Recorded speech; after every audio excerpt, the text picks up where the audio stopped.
kita menerima kata barbar itu dalam konteks ini, artinya dalam konteks sejarah pertarungan antara Eropa dengan bangsa barbar, di mana Eropa selalu kalah dalam hal ini, atau katakanlah barbar terlalu menakutkan bagi mereka, sehingga ketika dibawa ke kita itu jadi dalam konotasi negatif. Yang sampai ke kita justru dari versi Eropa berarti. Jelas dong.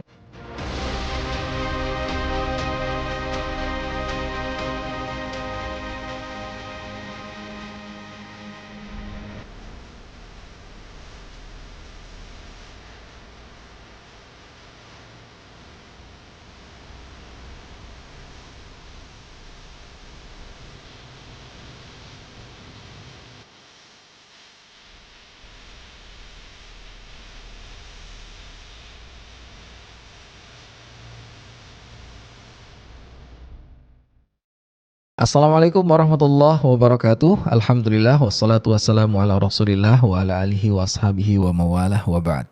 Jumpa lagi bareng saya Umar El Rozi, masih di channel yang sama, Sirah TV, yang menyajikan kajian seputar Sirah Nabawiyah dan sejarah peradaban Islam. Masih bersama guru kita dan kita akan kembali belajar kali ini dengan topik-topik yang tentunya sangat membantu kita untuk mengenali tentang peradaban Islam dari timur hingga baratnya. Kita akan coba bincang dengan beliau kali ini di bagian mana nih, barat, tengah atau timur yang akan dibahas. Assalamualaikum Ustadz. Assalamualaikum warahmatullahi wabarakatuh. Kabar baik Ustadz ya? Alhamdulillah. Ustadz, kalau antum bahas tentang ini langsung aja jadinya nih. Bahas tentang Maroko Spanyol itu berulang kali kalau saya perhatiin nyebut istilah barbar gitu. Tapi yang buat saya catatannya adalah dengan konotasi yang baik gitu. Sementara kami sebagian besar kayaknya biasa mengenal barbar dan menggunakan istilah itu untuk hal-hal yang ya konotasinya jelek, bahkan ya sadis, ya bengis, nggak kenal etika. Nah ini kok kayaknya bertentangan banget, Ustaz. Ini oknum yang sama atau berbeda sebenarnya? Iya, alhamdulillah, sallallahu alaihi wasallam. Kata barbar itu kalau kita bicara tentang sejarah, ini sejarah Islam ya, di bagian barat. Dawin itu berarti sekarang Afrika Utara ya. Kemudian ke Spanyol, itu tidak mungkin lepas dari kata barbar. Karena gitu, barbar itu nama dari sebuah bangsa sebenarnya. Artinya peradaban Andalus tuh pasti melekat dengan barbar. Sangat dong, sangat. Selain tentunya dengan Arab ya, artinya dengan kaum muslimin yang berasal dari Arab, itu yang sangat kuat itu adalah barbar. Sangat kuat. Lah Alhambra itu kan dibangun oleh Bani Nasr, itu kan Bani Nasr barbar. Yang membangun Alhambra seindah itu, itu adalah orang barbar. Yang sampai hari ini kita bisa nikmatin. Oh iya, walaupun tinggal 10%-nya ya. Jadi keindahan Alhambra yang dikagumi dunia, bukan hanya kaum muslimin. Saya terakhir kemarin ke sana itu, lebih kurang dalam 1 tahun itu 2 juta pengunjung. 2 juta turis untuk Alhambra tok. Gitu. Makanya Spanyol itu kan mengandalkan turisme karena untuk Alhambranya sudah 2 juta turis. Gitu.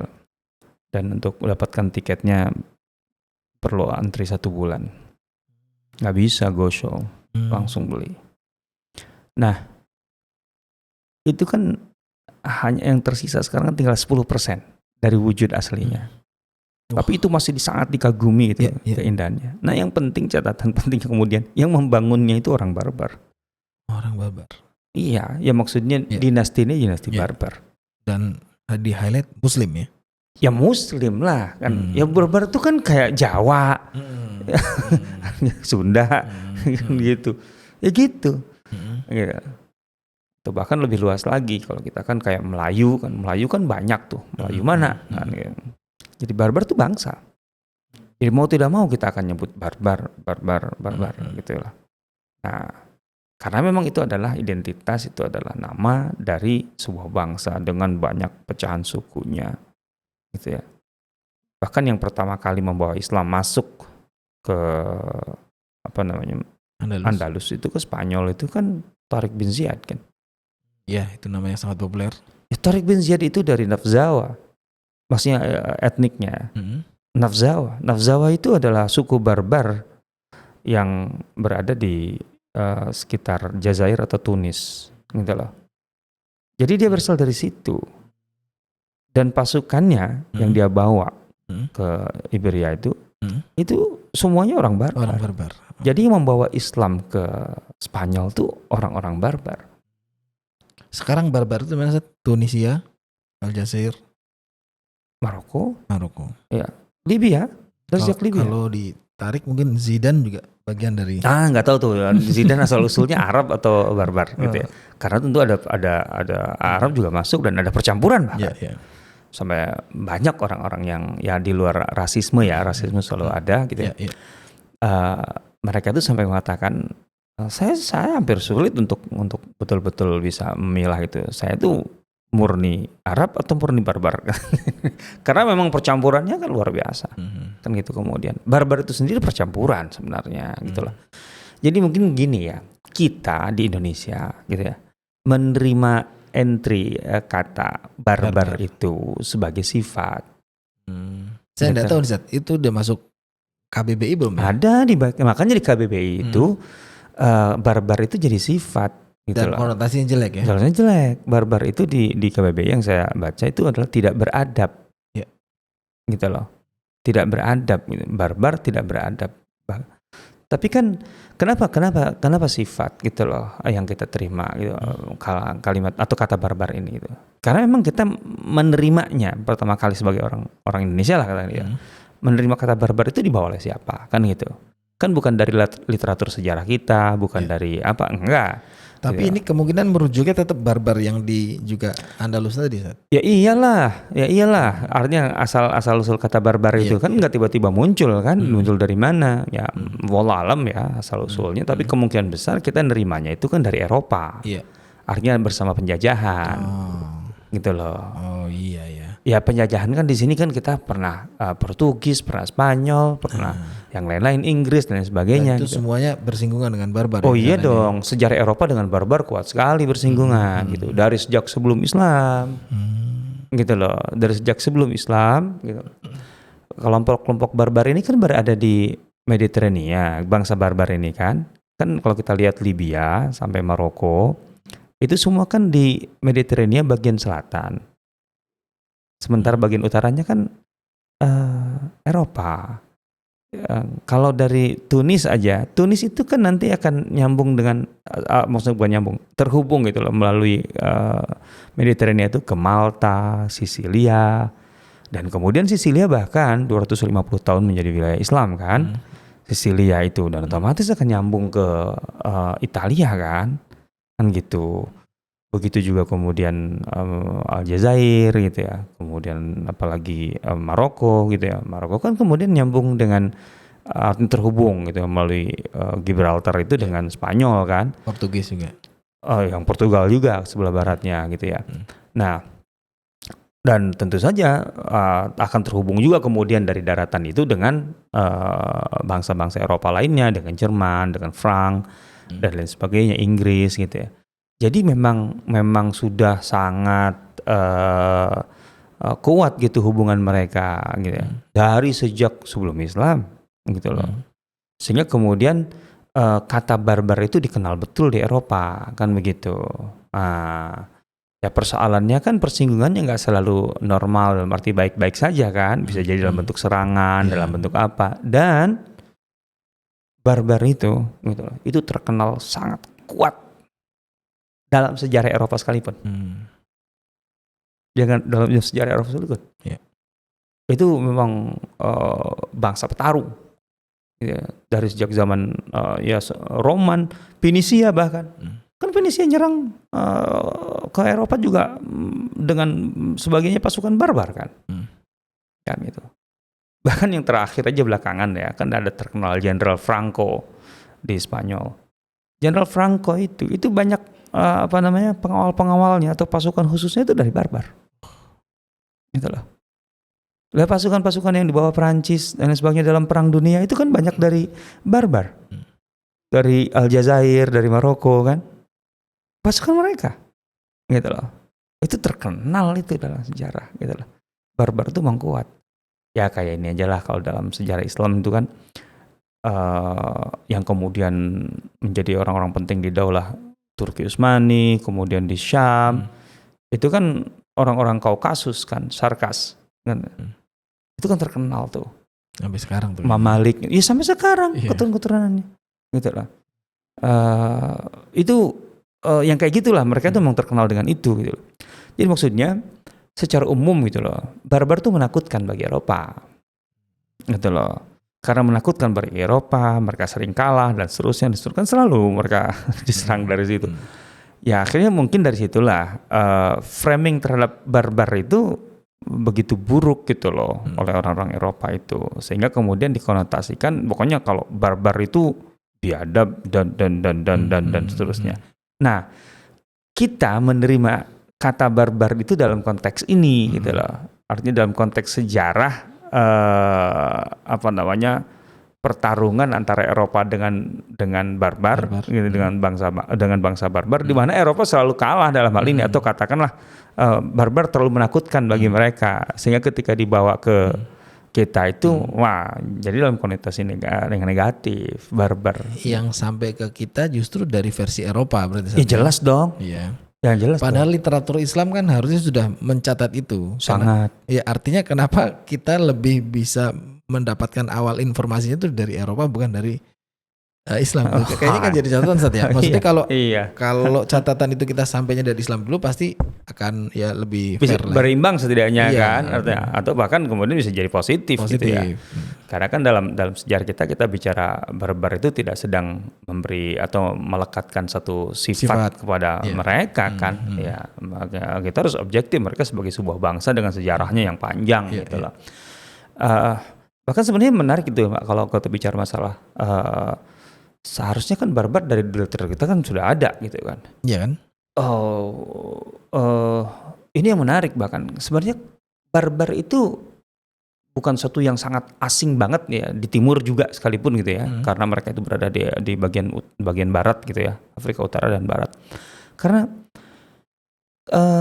bahkan di Mekah saja gitu, di awal Islam saja itu mereka sudah kenal kok barbar. Awal Islam. Iya. Di zaman Rasulullah berarti. Iya dong. Contohnya gini ya, dalam tafsir Muqatil bin Hayyan gitu ya, ketika ada ayat yang diturunkan oleh Allah Subhanahu Wa Taala, kemudian kan ada pembicaraan antara orang musyrik lah gitu ya, yang membicarakan ayat ini, antara Abdullah bin Zibara Sahmi itu penyair, otomatis juga ahli bahasa ya, sastrawan gitu, dan Abu Jahal kan gitu, tentang zakum itu. Itu kemudian Abdullah Zibara mengatakan zakum itu dalam filisanil barbar gitu. Dia mengatakan itu. Artinya dalam bahasa barbar artinya ini kan gitu. Berarti kan sudah, yang penting di sini maksud saya, berarti kan orang Mekah itu udah mengenal, pertama mengenal adanya barbar, eksistensinya, betul, dan bahkan mengenal bahasa barbar. Coba bayangkan. Berarti udah sampai ke Mekah, itu menunjukkan interaksi itu ada gitu loh. Interaksi itu ada gitu loh. Dan itu juga mengenal dalam konotasi yang netral ya, tidak mensifati. Enggak, ini kan masalah bahasa. Iya. Masalah bahasa gitu ya. Dan kemudian interaksi orang-orang barbar lebih intensif dan kemudian masuk Islam setelah itu. Ya itu memang perlu penggalian lebih jauh gitu ya. Tapi yang jelas gitu ya, dalam pembahasan kita tentang Idris bin Abdullah, pendiri Daulah Darisa di Maroko, kan dia itu kabur lah istilahnya dari tragedi Fakh yang di Mekah itu, dari Abbasiyah itu ke Maroko gitu, ke Tanja, kemudian mendirikan Darisa di Walili dan kemudian di Fes gitu ya. Itu kan bersama maulanya, pelayannya, namanya Rashid, dan dia berdarah barbar. Berarti kan itu kan di tahun 100-an Hijriyah. Iya. Sebenarnya hubungannya sudah sangat kuat, gitu loh. Jadi fakta-fakta ini menarik gitu loh, bahwa hubungan kaum muslimin dengan barbar, atau bahkan sebelum Islam sekalipun Mekah dengan barbar itu sudah ada hubungan gitu. Orang dikenal bahasanya kok, kan gitu. Dan itu menurut saya nggak mengherankan lah, gimana enggak orang dari secara daratan aja kan mereka dari Tunis taruhlah ya, dari Jazair, Tunis, kemudian ke Mesir kan, Libya, Mesir, kemudian tinggal nyebrang, nyampe lah ke Jazirah Arab kan. Dan orang-orang Mekah sendiri kan biasa berdagang sampai ke Mesir kan. Jadi itu sangat mungkin lah interaksinya. Jadi mereka sudah sangat mengenal barbar. Nah, cuman ya kita tadi tidak mengenal barbar dari jalur itu gitu loh, dari jalur itu. Kalau dalam tulisan-tulisan sejarah, literatur sejarah lebih kuat lagi gitu loh. Ya karena di 100 tahun pertama saja, jangankan 100 tahun pertama gitu ya, sejak masa Utsman bin Affan, berarti kan Khulafaur Rasyidin kan, itu kan sudah mulai bersentuhan dengan Libya dan Tunis gitu ya. Ya Libya sendiri dari zaman Umar ya bahkan. Kan setelah penaklukan Palestina itu kan ke Mesir sampai ke Tripoli Libya, itu udah barbar kan. Zaman Umar itu bukan tahun 20-an Hijriah, tahun 20-an Hijriah udah bersentuhan gitu loh. Udah bersentuhan, bahkan kemudian sebagian Libya sudah menjadi bagian dari wilayah administrasi Islam. Apalagi zaman Utsman intensif sekali sampai ada Fatah Afrika, Fatah penaklukan Afrika. Berarti kan itu sudah masuk ke Tunis. Karena yang disebut Afrika pada masa itu adalah Tunis. Pada zaman itu yang disebut Afrika itu bukan satu benua, itu disebut Afrika. Gitu loh. Jadi persentuhannya begitu sangat kuat. Gitu loh. Nah, dan Tunis itu menjadi katakanlah wilayah yang sangat diperhatikan lah oleh Romawi sebelumnya. Gitu loh. Karena strategis untuk pertahanan. Untuk Afrika Utara kan paling strategis di situ. Karena itu di tengah kalau kita lihat. Kalau kita kan basis kekuatan mereka gitu ya. Kalau sekarang kan kayak Amerika itu kan menyimpan kapal-kapal induknya di mana aja kan gitu. Itu kan adalah Alexandria di Mesir. Kita pernah ke Alexandria. Kita pernah berdiri di pantainya kan. Ya. Nggak renang aja waktu itu ya. Musim dingin tuh. Itu. Kemudian Tunis. Gitu loh. Dan itu artinya mereka mengendalikan Mediterania sepenuhnya, gitu loh. Nah, di situ yang penduduk aslinya itu barbar, gitu loh. Penduduk aslinya barbar, jadi mereka udah bersentuhan. Nah, begitu kaum muslimin mengalahkan Romawi, ya otomatis pun barbar pun demikian. Nah, itu kan berarti udah tahun 30-an begitu intensif. Apalagi nih masa Bani Umayyah, di mana kemudian sampai pada tahap mendirikan kota di Tunis, yaitu Kairouan. Itu kota Islam pertama di Tunis. Itu di tahun 70-an kan, Uqbah bin Nafi itu. Gitu loh, yang kemudian dilanjutkan oleh Musa bin Nusair. Nah, ini artinya gitu ya, persentuhan, pertarungan kaum muslimin di situ, selain dengan Romawi dan unsur Romawi, saya pastikan itu, atau bisa dipastikan itu kecil. Karena mereka nggak mungkin menempatkan banyak orang di situ kan, Romawi. Tapi otomatis mereka menarik katakanlah pendukung ataupun loyalisnya dari barbar, kata gitu. Jadi ketika kemudian secara administrasi dikuasai kaum muslimin, berarti kan barbar pun juga tunduk pada kaum muslimin. Itu mulainya di situ. Makanya dari situlah awal mula katakanlah sejarah Tariq bin Ziyad. Jadi Tariq bin Ziyad itu katakanlah bawahan Musa bin Nusair gitu ya, dari tandingnya kelompok yang dikalahkan oleh Musa bin Nusair di Tunis itu.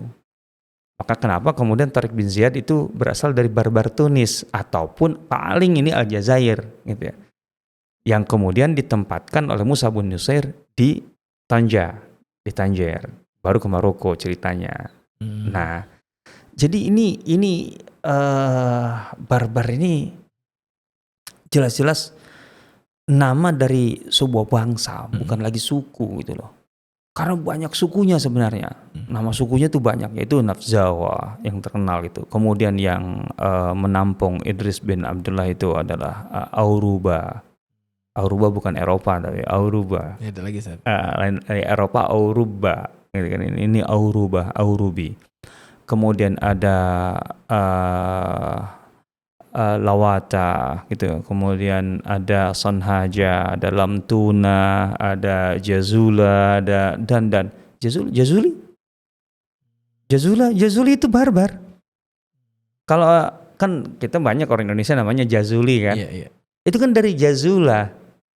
Jazula itu barbar sebenarnya. Sonhaji kan banyak nih kita nama orang Sonhaji. Sonhaji itu dari Sonhaja. Sonhaja itu barbar. Gitu loh.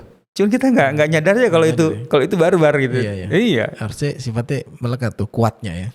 Bukan jahatnya kan, nanti barbar kan kuat kan. Oh kuat dasarnya kuat gitu loh. Terus makanya nama-nama besar sebagai penakluk, sebagai bahkan penemu, artinya tokoh-tokoh intelektual. Ibnu Firnas yang melakukan eksperimen penerbangan pertama kali pada abad 10 Masehi. Itu eksperimen pertama kan? Iya dong lah 10 Masehi. Coba bayangkan aja. Dan itu berdasarkan studi ilmiah gitu loh. Bukan main-main gitu, bukan main layangan gitu. Nah itu kan barbar itu gitu loh. Ibn Firnas itu barbar. Nah, jadi sebenarnya barbar itu satu bangsa yang memang berdiri otentik gitu ya. Maksudnya dia bukan bagian dari Arab contohnya atau turunan Arab, enggak. Walaupun memang beberapa ahli nasab berpendapat bahwa barbar itu berasal dari Arab, dari Himyar gitu. Tapi itu banyak bantahannya, termasuk Ibnu Khaldun membantah. Ibnu Khaldun itu memastikan bahwa barbar itu bukan dari Arab, bukan dari Sam bin Nuh, tapi dari Ham bin Nuh, gitu loh asal usulnya. Jadi memang bukan bagian dari Arab, bukan turunan dari Arab. Nah, cuma barbar itu dalam sejarahnya mereka banyak percampuran. Ya karena mereka berada di kawasan ya tadi di bagian Mediterania bagian selatan gitu, dan kemudian menjadi jalur untuk masuknya kekuatan dari timur ketika mereka mau menguasai barat, contohnya ke Fenisia gitu kan, dari Syam terus sampai ke ke Eropa gitu, ataupun yang dari Eropa datang ke Afrika Utara dan ke Asia, di antara juga berhubungan dengan mereka, dengan barbar. Akhirnya yang menarik begini, yang sekarang aja ya. Saya waktu berbicara dengan seorang ya cukup senior lah di FES gitu ya. Yang di Maroko aja, barbar Maroko aja ada 3 kelompok barbar gitu. Itu yang dari segi postur, warna kulit berbeda. Jadi Afrika kan bukan mayoritas kulit hitam, Ustaz. Afrika mana dulu? Kalau Afrika Utara mah enggak. Afrika Utara enggak. Barbar nih enggak? Barbar juga dasarnya enggak hitam. Barbar putih. Apalagi kalau itu barbar Rif, gitu lah. Barbar Rif itu barbar utara. Barbar utara itu otomatis yang lebih dekat ke Eropa. Bahkan di pegunungan Rif itu kan ada daerah Maroko yang bagian utara itu, kalau kita dari Fes ke utara itu Chefchaouen itu kan. Sebelum itu ada Wazan, ada apalagi daerah-daerah itu. Jadi barbar sana itu postur tubuhnya lebih dekat ke Eropa atau lebih mirip ke Eropa, putih, matanya juga agak kebiru-biruan. Benar-benar di luar bayangan ya. Barbar ya. Iya. Sementara barbar Atlas itu pegunungan Atlas gitu ya, yang membelah wilayah Maroko gitu ya. Di bagian berarti ke agak timur kalau Atlas itu lebih agak gelap. Bukan hitam, tapi agak gelap gitu. Beda dengan Rif gitu. Lebih dekat ke Arab. Lebih dekat ke Arab justru. Lebih dekat ke Arab gitu di situ. Barbar Atlas itu. Sementara barbar selatan, nah dia lebih mendekat ke hitam gitu loh. Ya, tapi masalahnya posturnya lebih dekat ke Asia gitu loh. Tidak terlalu tinggi. Itu dia. Itu unik tuh. Gitu loh barbar tuh. Karena memang barbar itu disebutkan dalam buku sejarahnya aja, kanu umaman la tuhsa. Jadi barbar itu terdiri dari banyak suku yang tidak terhitung, tidak terhingga. Artinya sangat banyak sebenarnya. Ya tadi kabilah-kabilah besarnya aja kan ada Sonhaja, ada Berghouata, ada Lamtuna, ada Jazula dan seterusnya gitu, Nafzawa, Auruba gitu. Dan itu mereka nggak persis sama gitu satu sama lain gitu. Nah, jadi ini asal usul barbar itu gitu. Bahkan kemudian saya menduga kayak asal usul kata Moro itu dari salah satu suku barbar gitu loh. Jadi ada suku barbar yang disebut Mauri gitu loh. Mauri itu. Nah, mereka ini juga ya di framing ya negatif kemudian gitu ya. Dan intinya asing lah.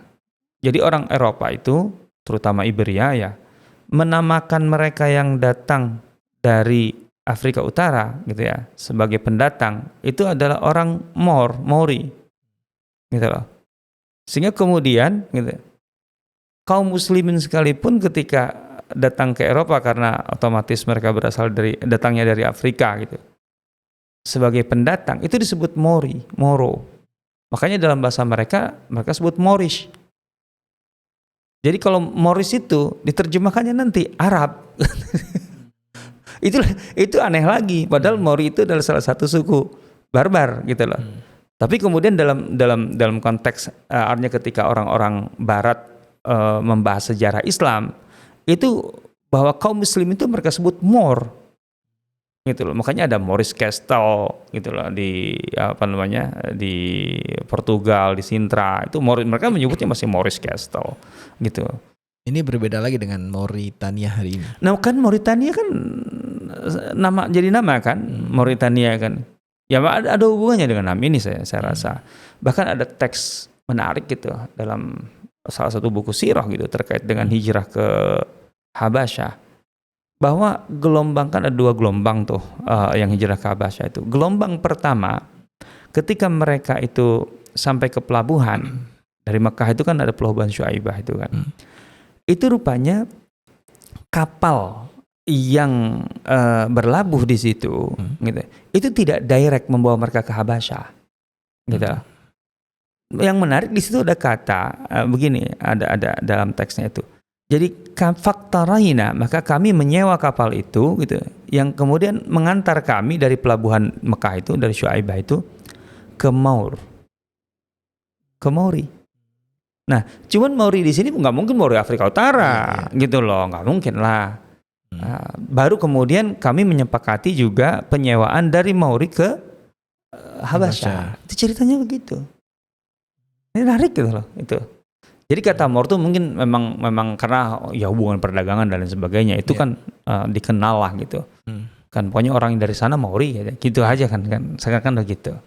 Nah, itu barbar tadi ya, Mauritania. Ya Mauritania iya bagian lah, tapi kan kalau Mauritania sekarang cuma Sengkit banyak kan orang Arab asal usulnya. Dengan metode hafalan Quran. Oh iya, itu Arab, banyak Arab gitu ya. Tapi bukan berarti hanya Arab, nggak mungkin begitu pasti.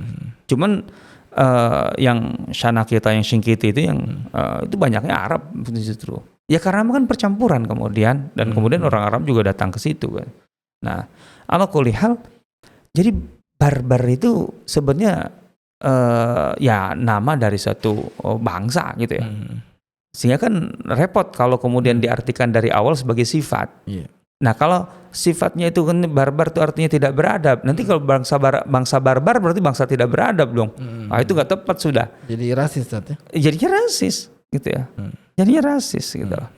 Karena bahkan yang memajukan atau yang menjadi inspirasi kemajuan Eropa gitu ya. Dalam arti peradaban Islam di Andalus itu dibangun oleh berbagai etnik ya. Artinya bukan hanya Arab tapi juga Arab dan barbar. Dan mereka menikmati karya itu sampai hari ini. Sangat, gitu loh, sangat, gitu loh. Jadi itu yang harus kita ketahui tentang barbar. Gitu. Dan ada banyak tadi orang-orang hebat ternyata dari barbar. Banyak banget kalau digali satu persatu, banyak banget gitu. Artinya dari penguasa, ilmuwan, dan seterusnya, ulama. Artinya yang paling melekat sifatnya ke barbar justru malah kuatnya tadi saatnya. Ya sebenarnya kuat sih iya, kalau kuat iya diakui kalau itu, gitu ya. Kan kuat itu bisa digunakan positif, bisa digunakan negatif. Atau kekuatan itu ketika kemudian dilihat oleh musuh, dan dalam hal ini Eropa kan memusuhi. Itu kan mereka bisa menerjemahkan dalam arti positif ataupun negatif kan. Iya, nggak mungkin positif kan, musuh di iya kayak itu. Iya. Itu aja. Itu barbar ya. Aduh. Jadi makanya kalau sekarang itu kita menggunakan kata barbar itu jadi lucu kalau kita tahu asal usul barbar. Tapi kan kita jadi kemana-mana. Nasinya barbar banget gitu. Kita aja menggunakan istilah itu saja kan, dengan konotasi yang kurang baik. Ya, tapi sebenarnya kan barbar itu maksudnya di luar inilah gitu lah kan. Di luar batas lah intinya gitu ya. Barbar itu di luar batas. Sebelumnya saya kalau membayangkan misalnya keganasan Mongol itu juga dengan istilah barbar. Beda, nggak ada kaitannya sebenarnya secara nama antara barbar dengan Mongol. Karena sifat yang diambil. Lah itu dia gitu, tapi menurut saya nggak tepat lah itu. Artinya kita menggunakan istilah barbar itu kan karena masalahnya ada sebuah bangsa yang bernama barbar.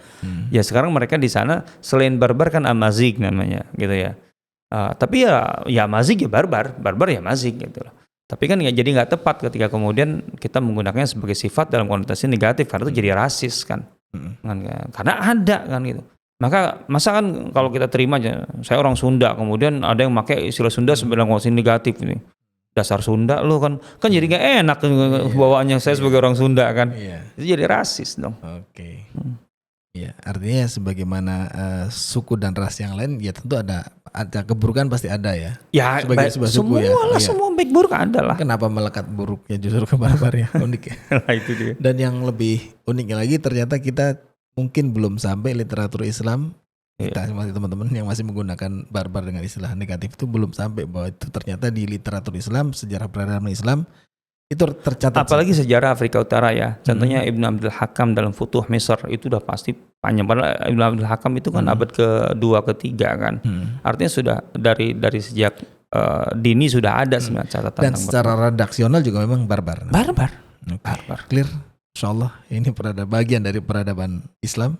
Luar biasa. Jazakallahu khairan ilmunya. Semoga kita lebih bijak lagi menggunakan istilah-istilah yang ternyata itu ada erat kaitannya dengan sejarah peradaban Islam. Kita akan berjumpa di episode berikutnya. Subhanakallah bihamdika asyhadu an la ilaha illa anta astaghfiruka wa atubu ilaik. Assalamualaikum warahmatullahi wabarakatuh. Waalaikumsalam warahmatullahi wabarakatuh. Para penonton yang budiman, terima kasih telah menyimak sajian dari Sirah TV. Semoga menjadi jalan terbaik Anda untuk lebih dekat dengan Rasulullah sallallahu alaihi wasallam.